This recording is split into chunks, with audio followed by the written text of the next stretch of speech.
ओम नीलाचल निवासाय नित्याय परमात्मने बलभद्र सुभद्राभ्यं जगन्नाथाय ते नमः। जय श्री जगन्नाथ। आज जानिबा विवाह पई कन्यार सुलक्षण कन्यार क्यों क्यों गुण थिबा दरकार।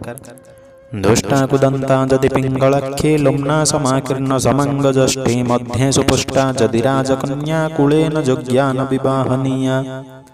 जो कन्यार लज्जा नहीं, स्वभाव अति उग्र, प्रत्येक कथारे चिड़चिड़ा होतुवा, दांत असुंदर आबड़ा खेपड़ा दांत, चक्षु पिंगल वर्ण धूम्रवर्ण चक्षु, सर्वांग देहसारा रोमयुक्त, कटिदेश स्थूल, एहीपरि कन्या राजांक घरे किंबा जेते धनी घरे जन्म हेले सुद्धा विवाह करिब नाही।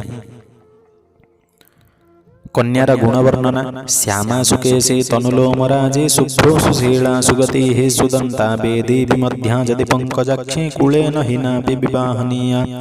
श्यामा सुकेशी तनुलोमराजी शुभ्रो सुशीला सुगति सुदंता वेदी विमध्या जदि पंकजाक्षी कुलेन हिना विवाहनीया। जेउ कन्या श्याम सुवर्ण वर्ण परि जहार केश अति उत्तम, देहरे अल्प रोमयुक्त, रोम थिबो अल्प अल्प, भूलता अति सुंदर एवं गमन गजगामिनी, हाथी आस्ते आस्ते चलुवा डगडग ही शीघ्र शीघ्र जाऊनुवा, दांत सुंदर, कटी डंबुर तुल्य, नयन पद्मतुल्य, पिंगल चक्षुवर्ण नुहे।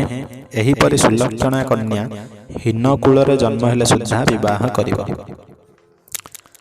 बरर मध्य किछि गुण थिबा आवश्यक। परीक्षा करिबा किछि गुण कूलं च शीलं च वयसं च रूपं विद्यां च वित्तं च सनातथं च एतान् गुणान् सप्त परीक्षा देय कन्या बुधुः शेषमचिन्त्यनीयम्। कूलं च शीलं च वयसं च रूपं, प्रथम बुद्धिमान लोक बरर कूल विषय रे जानिबे, तापर स्वभाव विषय रे से क्रोधी बा शांत स्वभाव विषय रे जानिबे, वयस रूप विद्या धन एवं बापा भाई मानकर सहायता केमिति अछि से पुआ प्रति, यही 7 गोटे गुण परीक्षा करी तापर कन्यादान करिवे। जय जगन्नाथ।